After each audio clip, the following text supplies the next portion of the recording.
Pour ceux qui ont regardé ma précédente vidéo, celle qui venait avant celle-ci, on a vu ensemble le scrapping avec le langage Python. Nous avons vu ensemble comment récupérer des données depuis des sites internet grâce au langage Python. On a vu comment utiliser Beautiful Soup et comment utiliser Request. Ces deux modules de base que vous devez maîtriser si vous voulez vous lancer dans le scrapping. Avant de vous expliquer ce que nous allons faire dans cette vidéo, je vais un peu vous parler du scrapping, juste quelques secondes, et vous dire réellement juste ce que vous pouvez faire de la façon la plus simple possible. Le scrapping vous permet juste de récupérer des données depuis des sites web et les intégrer par exemple sur votre logiciel ou encore sur votre application. Par exemple, imaginons que vous aimeriez investir dans la crypto-monnaie, peut-être le Bitcoin, le Ethereum, etc. Vous pouvez développer un algorithme, un script, développer un logiciel de scrapping qui va vous avertir, par exemple, lorsque le Bitcoin arrive à un certain niveau. Par exemple, vous notifiez si vous devez investir dessus ou pas, vous dites si vous devez retirer les fonds, etc.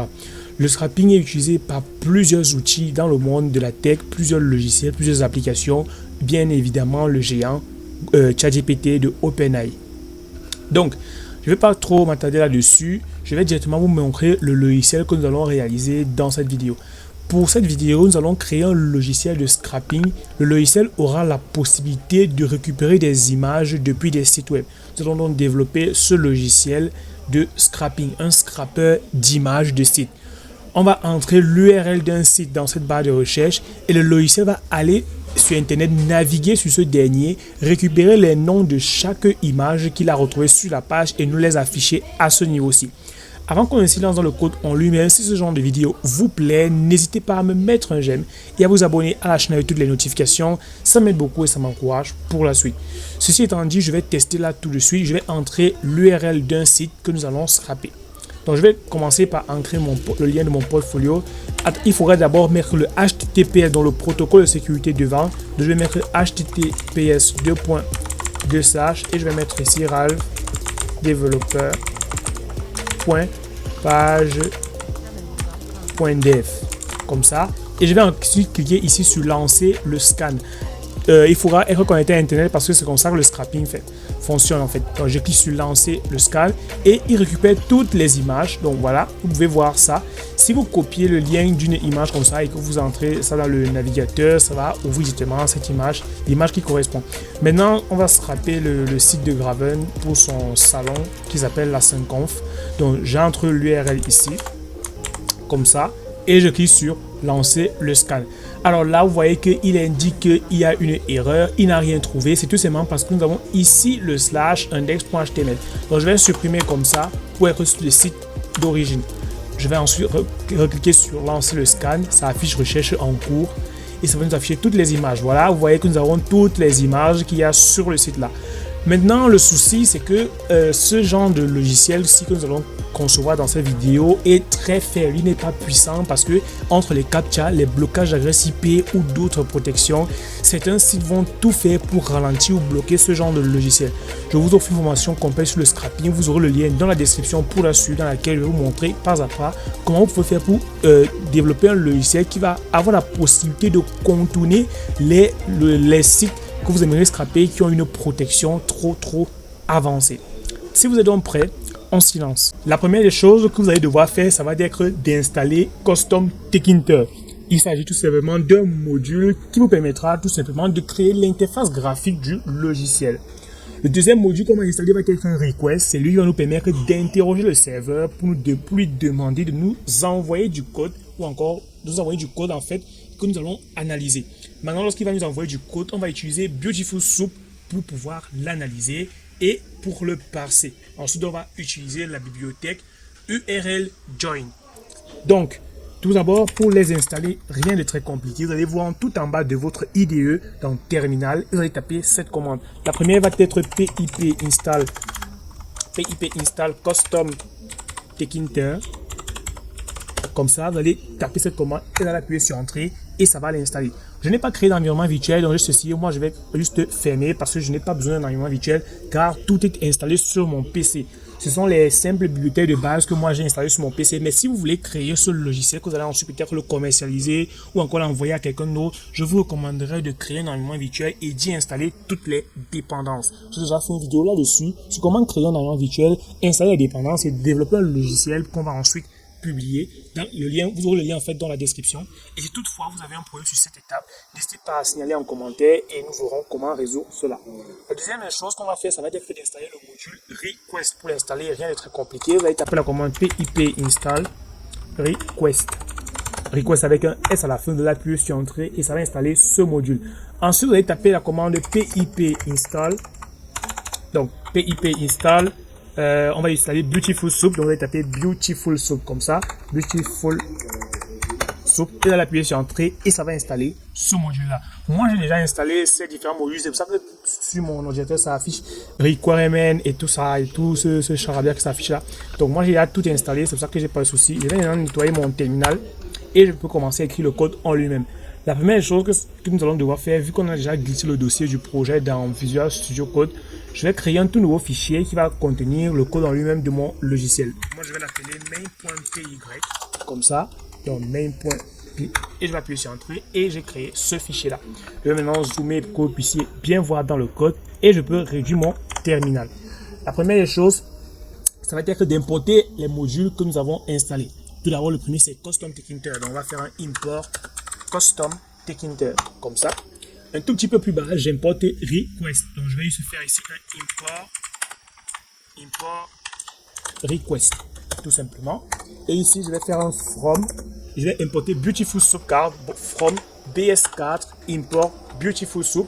Et la dernière bibliothèque que je vais importer, attention, c'est pas web browser, non. Cette bibliothèque-ci, web browser, vous permet de travailler sur les navigateurs, donc de faire des recherches, donc de vous faire passer en fait pour un navigateur, ou par exemple si vous aimeriez développer un programme qui va aller surfer sur internet, par exemple sur un navigateur, vous aurez besoin de ça.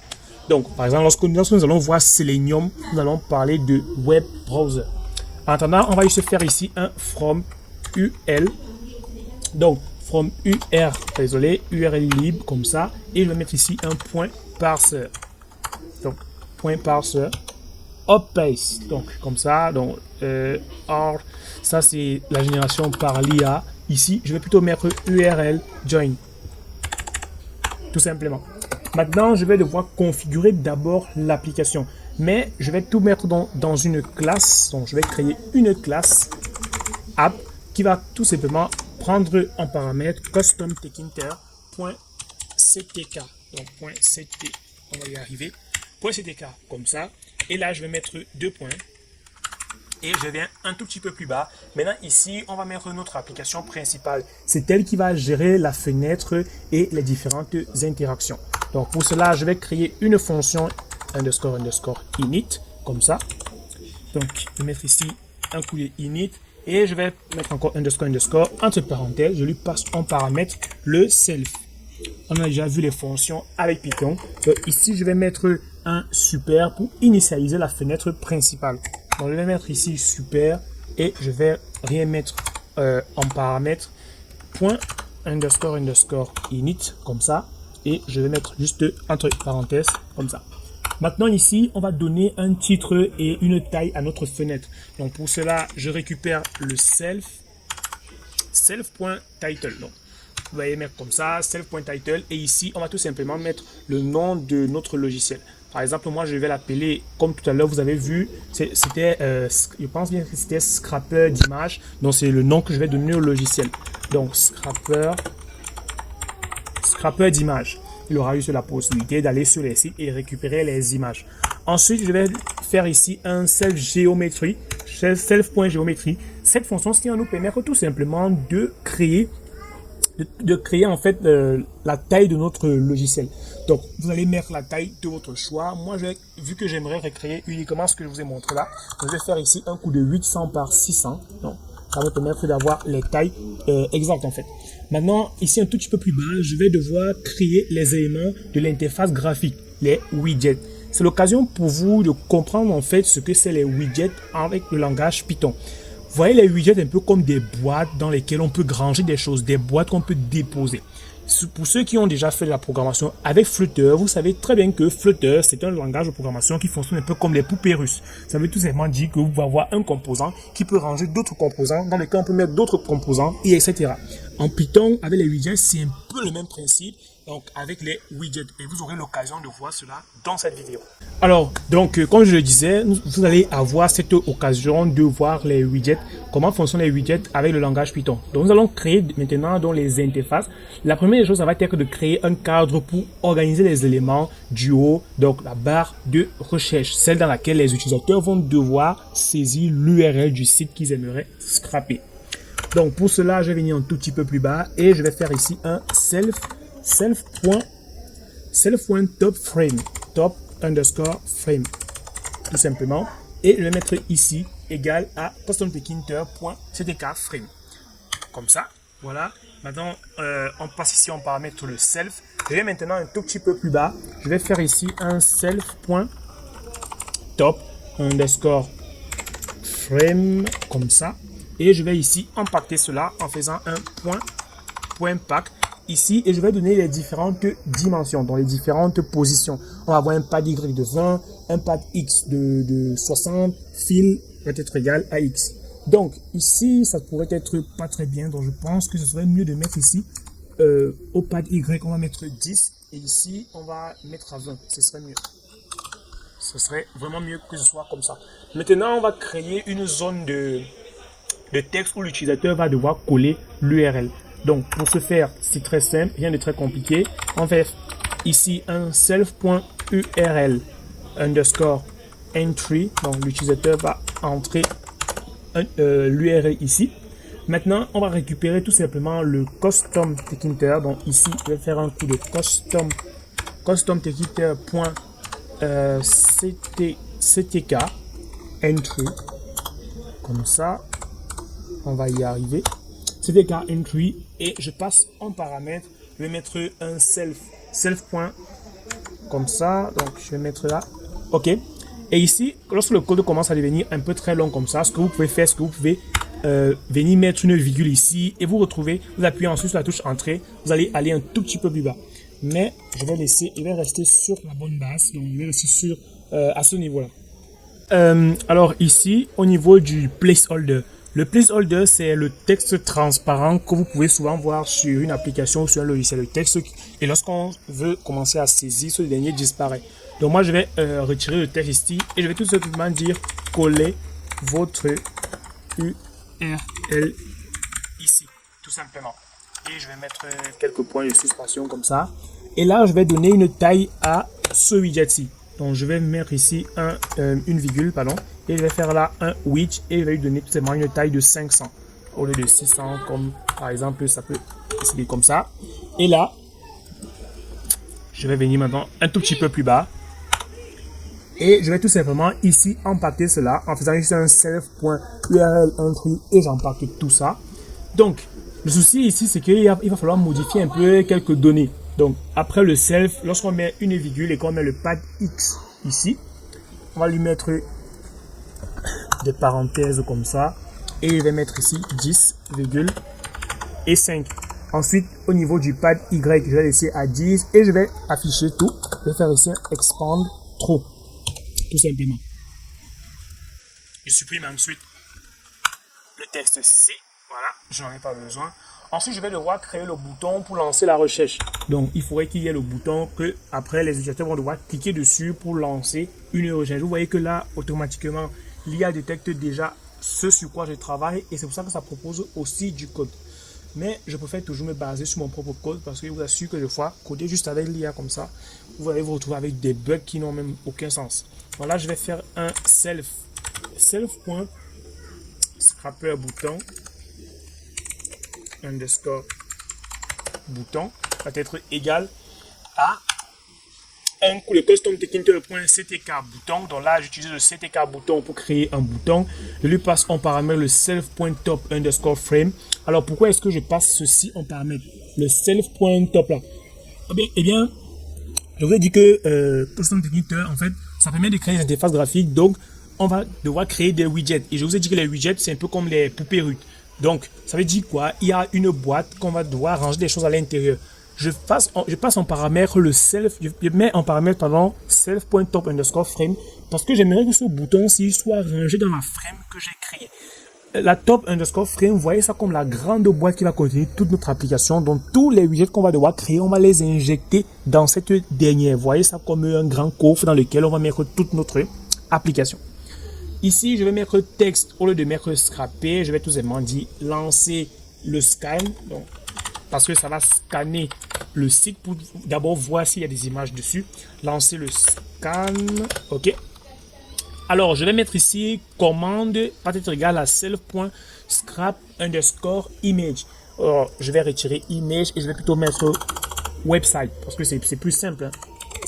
Website, c'est comme ça que je vais appeler ma fonction.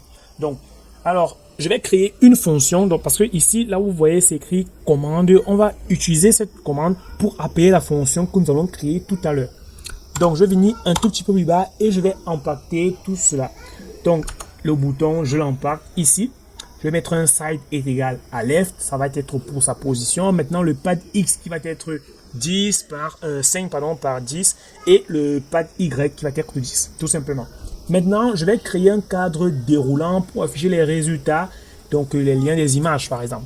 Parce qu'il faudrait donc que je crée le widget qui va contenir les résultats. Pour ce faire, rien de très compliqué, je crée ici un self.result. Donc, result underscore scroll, parce qu'on va donc pouvoir scroller, parce que ça pourrait arriver qu'on ait des tas de résultats. Scroll frame, tout simplement, et cela va être égal à un coup de custom tekinter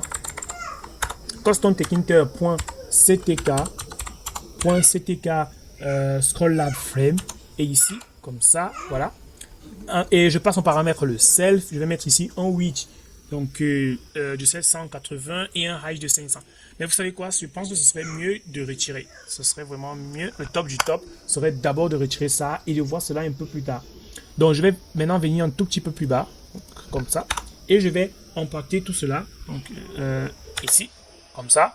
Je vais mettre ici le self.result underscore scroll underscore frame point pack entre parenthèses un pad Y de 10, un pad X de 20, le fillboard et l'expand true, tout simplement. Maintenant, un message pour l'utilisateur. Je vais devoir afficher un message pour l'utilisateur. Donc, pour dire à l'utilisateur qu'il sache où les messages vont être affichés. Donc, je sais pas, avec une écriture, un truc dans le genre. Donc, ici, je vais faire un self.statut. Donc, on va avoir un statut underscore label qui va être égal à un coup de custom tekinter.ctk label, oui, ctk label, et je passe entre parenthèses le self, donc je vais mettre ici self, une virgule comme ça, et je vais mettre, pardon, c'est plutôt un point result, tout simplement, point result, underscore scroll frame. Voilà, je mets une virgule ici. Et ici, je vais devoir décider du texte qui va être affiché. Donc, texte comme ça, et là, et là. Ici, je vais maintenant devoir dire, réécrire ce que je veux. Par exemple, les images. Bon, ça va être quand même un peu long. Donc, on va venir ici et on va venir un tout petit peu plus bas comme ça. Et on va dire tout simplement les images trouvées s'afficheront ici. Et je mets 3 points de suspension. Maintenant, je vais descendre. Donc, je vais venir ici. Je mets une virgule comme ça. Je me retrouve un tout petit peu plus bas. Et je vais donner un font. Pardon. Je vais mettre ici font va être égal. Je vais mettre ici à custom tekinter.ctk font comme ça. Et je mets entre parenthèses. Je vais mettre ici un size qui va être de 14, donc au lieu de mettre 16 comme l'IA propose, je vais mettre 14 et ici je vais mettre une écriture en italique, donc je supprime ça et je vais mettre un coup de slang italique, tout simplement. Donc j'impacte tout cela, et bien ici je vais faire un self et je vais mettre ici en partie, donc je vais impacter tout ça, je retire tout le reste comme ça et ici je vais mettre juste un pad Y qui va être de 10, tout simplement. Donc, c'est un seul Y. Ensuite, je vais maintenant écrire la logique de mon logiciel. Parce que si on run comme ça, ça va, ça ne pourra pas exécuter. Et même si je boucle l'application maintenant et que je run, il n'y aura pas de logique, ça ne va pas scraper. Donc pour cela, j'ai une fonction à y rajouter dans le programme et pas mal d'autres choses à rajouter sur l'application pour que cette dernière puisse être fonctionnelle. Avant qu'on avance en code dans le code, j'aimerais vous inviter à vous abonner à la chaîne si ce n'est pas encore fait avec toutes les notifications. Ça m'aide beaucoup et ça m'encourage pour la suite. Très bien, ceci étant dit, on peut continuer. Or, à ce niveau-ci, je vais donc créer la logique de mon logiciel. Donc ici, je vais venir d'abord casser cette fonction-là. Voilà, je me mets à ce niveau-ci. Et je vais commenter cela donc, parce que je vais séparer un peu les choses. Et ici, logique du logiciel, tout simplement. Je vais maintenant un tout petit peu plus bas et je vais créer une fonction qui va avoir pour nom celle que nous avons donnée il y a quelques temps de cela au niveau de commande. Donc, je vais l'appeler scraper website. Donc, je vérifie bien qu'effectivement, c'était le nom que j'avais donné au niveau du bouton. Donc, nous avons Custom Tkinter, c'était bouton, commande, OK, scrap website. Donc, c'est bel et bien cela parce que cette fonction va être appelée. Donc, je lui passe en paramètre le self. Donc, déjà, je viens ici, un tout petit peu plus bas. Et je vais tout simplement maintenant écrire les éléments dont, parce que cette fonction est appelée quand on clique sur le bouton et elle se connecte au site pour trouver les différentes images. Donc ici, je vais tout simplement récupérer les liens entrés par l'utilisateur en faisant un coup de URL qui va être égal à self.url. Donc pour l'URL qui a été entré, je vais maintenant faire tout simplement un coup de get. Là, je vais supprimer tout le reste qui est venu un tout petit peu plus bas. Comme ça, ok. Et là, oh non, c'est pas vrai. Ok. Là, maintenant, un tout petit peu plus bas, je vais maintenant effacer le résultat précédent parce que il faudrait bien que si précédemment l'utilisateur avait déposé un ancien lien, il faudrait supprimer cela pour remettre les nouvelles informations. Donc, pour ce faire, rien de très compliqué. Pour effacer, on va faire un coup de for widget. Donc, for widget in. Donc pour les widgets qui sont rangés in self.result scroll .which info. Donc on va y arriver. Which info, au lieu de mettre top comme ça, je vais mettre plutôt children. Je vais venir détruire tout cela en faisant un coup de widget destroy et je ne passe rien en paramètres. Maintenant, on va tout simplement dire ici ce qui va se passer au cas où il n'y a pas de lien. Donc, si le lien est vide, on affiche un message d'erreur. Donc, on va dire if not URL, deux points. Je viens un tout petit peu plus bas et je vais afficher un message. Donc, je vais faire ici un coup de custom tkinter.ctk label entre parenthèses et je vais faire ici un coup de self.result scroll frame virgule et je vais décider du texte qui va être affiché. Donc ce texte va être égal ici et je vais tout simplement dire veuillez entrer une URL valide parce que vous savez il y a souvent les utilisateurs bidons en fait. Veuillez donc ici comme ça veuillez entrer, c'est proposé par l'IA, veuillez entrer une URL valide. Tout simplement, maintenant, je vais devoir décider de la couleur. Donc, ça va être du rouge parce que ça frappe aux yeux. Et lorsque l'utilisateur va voir cela, ça va attirer en fait son attention. Je vais mettre ici un coup de texte underscore color. Text underscore color. Et ça va être du rouge automatiquement. Donc, lorsque vous codez en Python comme ça, là, ça met directement point back. Bon, lorsque vous codez en fait en Python comme ça et que ça commence un peu à se perdre à ce niveau-ci, vous allez vous rendre au niveau de la virgule et vous allez appuyer sur Entrée pour que ça se mette sur la même ligne. C'est vraiment très pratique et c'est très bien pour vous. Ensuite, une fois que cela est fait, je vais faire un return. Donc, comme ça, pour pouvoir afficher ce dernier, je fais juste un return. Attention, si toutefois c'est votre première expérience en Python, vous pouvez voir que là il y a des éléments qui sont classés comme ça. C'est très important de respecter ces alignements là. Sinon, si vous mettez d'alignements en plus ou en moins, vous pourriez avoir des erreurs dans votre code. Donc, je vais maintenant venir un petit peu plus bas et on va afficher un message d'attente. C'est-à-dire lorsque l'utilisateur aura entrer l'URL et qu'il aura appuyé sur le bouton suivant, on va devoir afficher un message à l'utilisateur qui va tout simplement le convaincre qu'effectivement, c'est en train de rechercher. Donc, parce que sinon, l'utilisateur ne va pas rester comme ça. Imaginez-vous en train de vous connecter sur une application et vous êtes en train de vous connecter et rien ne vous signale même que c'est en cours de téléchargement et que vous devez attendre. Donc, pour afficher un message d'entente, on va faire ici un self. Donc, on va y arriver. Statut label qui va être égal à un coup de custom ctk label et je vais afficher un message utilisateur .ctk label. Et ici, je vais faire tout simplement ce que me propose l'IA, self.result scroll comme ça. Juste que là, on a un petit souci, une parenthèse que l'IA a oublié de refermer. Voilà. Donc, je descends comme ça. Et ici, parce que je descends parce que je vais rajouter d'autres caractères. Au lieu de mettre scan en cours, je préfère quelque chose de plus habituel. Donc, recherche en cours. Voilà, tout simplement. Maintenant, je vais venir ici, comme ça, et je vais tout simplement mettre ici un font qui va être égal à un coup de custom tkinter, comme ça, ok. Custom tkinter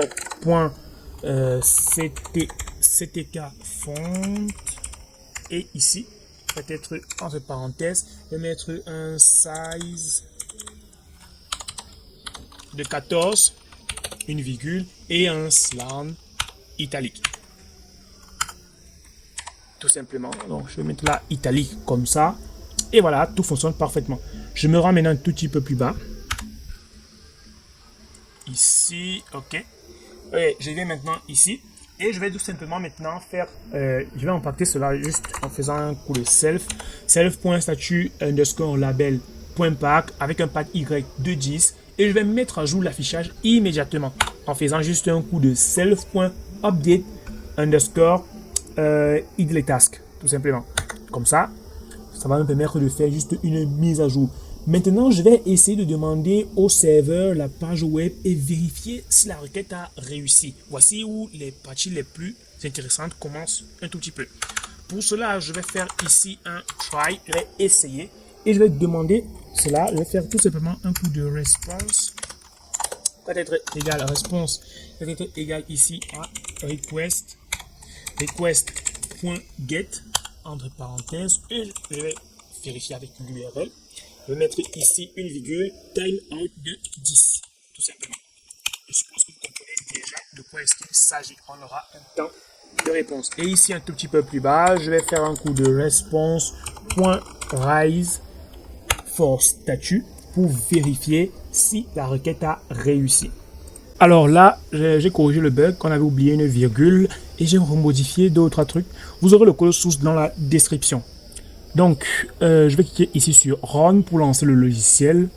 Voilà, nous avons bel et bien le titre de notre logiciel, scrapper d'image, coller l'URL ici. Donc, si écrit par exemple sur lancer le scan sans avoir mis d'URL, on dit veuillez entrer une URL valide. Donc ici, je vais entrer une mauvaise information d'abord. Donc, je vais mettre juste Ralph développeur